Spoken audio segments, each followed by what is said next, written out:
Deus abençoe você, sua casa, sua família. Que o sangue de Jesus esteja lhe cobrindo, lhe protegendo, esteja lhe colocando debaixo das asas do poderoso Deus. Que os anjos designados para te proteger estejam trabalhando ao teu favor. Que Satanás seja amarrado, todo espírito de contrariedade, de inveja, todo espírito que tem bloqueado a sua vida, o propósito de Deus na sua vida, seja completamente amarrado e destruído. Todas as armas que estavam trabalhando contra você, todo plano e processo que estava em curso para tirar você e os seus do caminho que Deus preparou para vocês, que seja completamente destroçado, que todos vocês possam viver o propósito de Deus para as suas vidas. Eu me chamo Ana Cláudia Lavô. No dia de hoje estamos começando um propósito novo, que é para estudarmos qual é o propósito de Deus para as nossas vidas e juntamente entendermos a nossa identidade. Seja muito bem-vinda.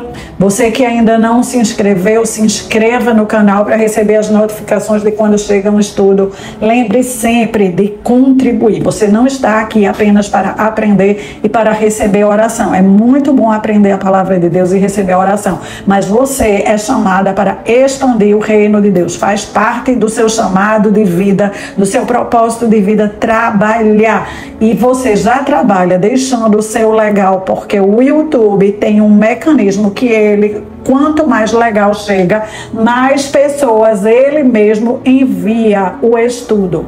Então o YouTube trabalha para nós quando nós apertamos o legal, e nós também podemos fazer esse trabalho manualmente. Copie esse estudo, você vai ver o que vai chegar para você. No final, foi bom, falou ao seu coração, copia o link e encaminha para quantas pessoas Deus colocar no seu coração. Afinal de contas, estamos vivendo uma vida e precisamos entender por que estamos vivendo. A palavra que nós vamos refletir nela está em 2 Timóteo, capítulo 4, versículo 6. Quanto a mim, já estou sendo derramado como oferta de libação, e o tempo da minha partida está próximo. Quem está falando aqui é o apóstolo Paulo. Ele está escrevendo uma carta para o seu discípulo Timóteo. Timóteo foi treinado por Paulo e foi deixado por Paulo para ministrar sobre muitas igrejas. Nesse momento, o apóstolo Paulo estava encarcerado. Ele estava preso em Roma, aguardando o seu julgamento. Ele fala de um sentimento que está martelando em seu coração muito profundo. O tempo da partida dele, desta vida, está próximo. Uma coisa nós precisamos ter certeza: todo ser humano que um dia nasceu, um dia este ser humano vai morrer. A morte é uma certeza, é algo que não temos como escapar. Quando Adão caiu, a morte entrou e alcançou todos os seres vivos. Todos nós atravessamos a morte. Aonde iremos depois da morte? Essa é a grande questão. Mas não escolhemos depois que morremos. Escolhemos em vida, enquanto estamos completamente conscientes, enquanto estamos respirando. Todos que reconhecem Jesus Cristo como Filho de Deus e como Senhor e Salvador escolhem passar a vida eternamente ao lado de Deus. Todos os que não fazem essa escolha significa que escolheram passar a vida eternamente afastados de Deus. A grande pergunta desse estudo não é se você escolheu viver com Deus ou se você escolheu viver afastado de Deus, e sim para o que você está vivendo, o que você está fazendo enquanto você está vivendo. Quando o apóstolo Paulo escreve para Timóteo, ele está trazendo para nós uma grande verdade, que ele tem ela cravada em seu coração. Ele sabia que a vida dele estava chegando ao fim, que estava chegando o tempo dele se despedir de todos os seres viventes. Ele diz que a sua vida foi como uma oferta de libação. Oferta de libação era aquela intitulada para os líquidos. Quando você ia oferecer algo líquido a Deus, você derramava aquele líquido completamente no altar, como uma oferta de sacrifício. No Novo Testamento, nós temos o caso da mulher que entra num jantar, quebra o vaso de alabastro e derrama todo aquele líquido em Jesus Jesus. Ali foi uma oferta de libação. Era algo muito precioso, o equivalente a um ano inteiro de trabalho. Alguns dizem que ela poderia ter vendido e entregue o dinheiro, mas ela queria entregar o valor que tinha para ela todinho para o seu mestre. Era algo que ela tinha preparado para o seu próprio matrimônio. Era uma oferta para o casamento, na qual ela entregava ao noivo. Ela reconhecia que Jesus Cristo era o noivo e que o melhor que ela tinha, ela queria entregar para ele e para mais ninguém. Um sacrifício de uma mulher completamente apaixonada. Um sacrifício de amor. Quando o apóstolo Paulo fala com Timóteo, ele está falando desse mesmo tipo de sacrifício, o qual ele escolheu pegar a vida dele completa e entregar todinha no altar, derramar como uma oferta de libação. Enquanto a mulher entregou um líquido valiosérrimo a Jesus, Paulo entregou a sua energia, a sua força às boas novas do Evangelho da Paz. O apóstolo Paulo, por ter se entregue ao propósito de propagar o Evangelho da Paz, se tornou o maior pregador da sua época, não apenas da sua época. Até os dias de hoje, os escritos do apóstolo Paulo continuam ministrando milhares de pessoas. Ele alcançou multidões na sua época, ele alcançou a maior área quadrada na sua época e continua até hoje. Uma entrega a um propósito, definiu uma identidade e levou a um êxito.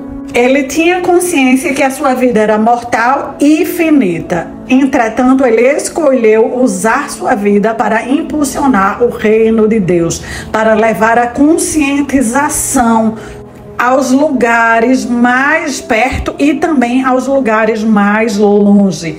Paulo chega ao final da sua vida com um senso de satisfação plena. Ele sabia que tinha cumprido o seu propósito, que tinha cumprido a sua tarefa. Na Catedral de Londres, a maior de todas, a Abadia de Westminster, numa das paredes está pendurada uma pedra em memória de John e Charles Wesley. Nessa pedra está escrito: Deus sepulta os seus obreiros, mas prossegue com a sua obra. Com certeza, este é um tributo mais do que apropriado a estes dois homens cujas vidas foram entregues totalmente como uma oferta de libação a ampliar o alcance do reino de Deus na terra. Trazendo para as nossas realidades, todas nós estamos sacrificando as nossas vidas. Todas nós estamos derramando o nosso suor, o nosso sangue, as nossas lágrimas por algo. Contudo, muitas de nós pensam muito pouco em relação qual é o verdadeiro motivo pelo que estamos vivendo. Então, deixa eu te ajudar com isso. Deixa eu te fazer algumas perguntas para te nortear, minha querida irmã. Primeiro, para o que você está vivendo? Esta é a pergunta que precisa nortear o seu existir. O que você está vivendo para? Para o que você está vivendo? A segunda pergunta é: o que é que vai fazer com que a sua vida tenha valor? O que é que vai fazer a sua vida valer a pena? E a terceira pergunta que eu quero te deixar hoje é: o que é que você está fazendo de bom com os presentes que você já recebeu de Deus? Com o seu tempo, com a sua energia, com as suas finanças, com os seus dons e talentos, com a sua paixão. Em Marcos, capítulo 8, versículo 35, o nosso amado Jesus nos diz: porque todo aquele que quiser salvar a sua vida vai perdê-la, mas todo aquele que perder a sua vida por amor a mim e ao Evangelho estará salvando-a. Se você, minha querida irmã, quer que a sua vida tenha valor, se você quer fazer com que ela valha a pena de ser vivida, se você quer fazer a diferença, existe apenas uma única maneira de fazer com que isso aconteça. De acordo com o nosso mestre, você precisa perder a sua vida por amor a Ele. Você vai precisar sacrificar a sua vida para servir aquele que lhe deu a vida para começo de conversa. Vamos declarar o Salmo 23, que será o salmo deste propósito, e vou orar para que Deus, o próprio Deus, através do Espírito Santo, ministre o seu coração. Lembre-se de pensar ao longo desse dia para o que você está vivendo, o que é que vai fazer com que a sua vida tenha valor, tenha significado, e o que é que você está fazendo de bom com tudo aquilo que você recebeu do seu Deus, com o seu tempo, com a sua energia, com as suas finanças, com a sua paixão. O Salmo 23 diz assim: o Senhor é o meu pastor e nada me faltará. Ele me faz repousar em verdes pastos e me leva para junto de riachos tranquilos. Renova as minhas forças e me guia pelos caminhos da justiça. Assim Ele honra o seu nome. Mesmo quando eu andar pelo escuro vale da morte, não terei medo, pois tu estás ao meu lado. A tua vara e o teu cajado me protegem. Preparas um banquete para mim na presença dos meus inimigos. Unge a minha cabeça com óleo, o meu cálice transborda. Certamente a bondade e o amor de Deus me seguirão todos os dias da minha vida e viveremos na casa do Senhor para todo sempre. Aleluia, glória a Deus. Esse salmo foi escrito pelo rei Davi. O rei Davi foi o terceiro rei de maior alcance na história da humanidade, que mais expandiu seu território. Significa que foi o terceiro rei que mais enfrentou batalhas, vitórias e derrotas. Quando ele fala que Deus é o pastor dele e que nada vai faltar, não quer dizer que todo o tempo ele está abastado. Ele quer dizer que mesmo na hora da derrota, mesmo na hora do desânimo, ele tem consciência que Deus vai guiá-lo e que vai supri-lo. Quando ele diz que Deus faz ele repousar em pastos verdes e leva para junto de riachos tranquilos, não é que a vida inteira ele esteve em pastos verdes, mas e nem mesmo bebendo água e vivendo ao lado de riachos tranquilos, mas ele tem convicção que o mesmo Deus que é com ele nas horas boas vai ser suficientemente presente para conduzi-lo a um lugar de tranquilidade na hora do confronto.